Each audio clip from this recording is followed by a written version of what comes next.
ඒකාකාර ගෝලීය capital M සහ simple M ස්කන්ධ දෙකක කේන්ද්‍ර අතර දුර සිම්පල් R වේ. ස්කන්ධ දෙකේ ගුරුත්වාකර්ෂණ විභව ශක්තිය කුමක්ද?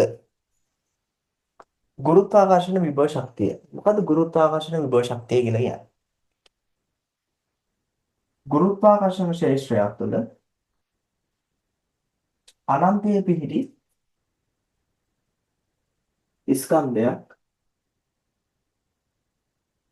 ක්ෂේත්‍රය තුළට පැමිණීමේදී ශ්‍රේෂ්ඨයට එළියව කළ යුතු කාර්ය ප්‍රමාණය අපි හඳුන්වනවා ගුරුත්වාකර්ෂණ විභව ශක්තිය. එතකොට මේ ගානේ සඳහන් වන පරිදි කැපිටල් M ස්කන්ධයක් සහ සිම්පල් M ස්කන්ධයක් අතර දුර සිම්පල් R නම් මේ පද්ධතියේ පවතින ගුරුත්වාකර්ෂණ විභව ශක්තිය කීයද කියලා අපෙන් අහන්නේ.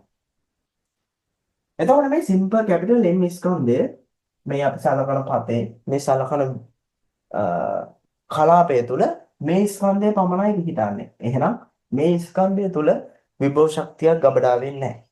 එහෙනම් මේ ස්කන්ධය පවතින ශේෂයට මේ පිටතින් පැමිණෙන සිම්පල් M ස්කන්ධය නිසා ගබඩා වෙන විභව ශක්තිය තමයි මේ මුළු පද්ධතියේම අවසාන ගුරුත්වාකර්ෂණ විභව ශක්තිය වෙන්නේ. එතකොට ගුරුත්වාකර්ෂණ විභව ශක්තිය අපිට ගන්න පුළුවන් ලේසින්ම මේවා සරල සිද්ධාන්ත capital G capital M simple M බෙදීම R. එතකොට අපි නිර්වචනයට අනුව ගුරුත්වාකර්ෂණ විභව ශක්තිය කියන්නේ ශ්‍රේෂ්ඨයට එරෙහිව කළ යුතු කාර්ය ප්‍රමාණය. මේවා අතර පවතින්නේ ආකර්ෂණ බලයක්. ඒම නිසා මේ සිම්පල් M ස්කන්ධය මේ කැපිටල් M ස්කන්ධය විසින් නිර්මාණය කළ ලද ශ්‍රේෂ්ඨයට පැමිණීමේදී ශ්‍රේෂ්ඨයට එරෙහිව කාර්ය කළ යුතු නෑ. ශ්‍රේෂ්ඨය විසින් කාර්ය සිදු කරන ලබනවා.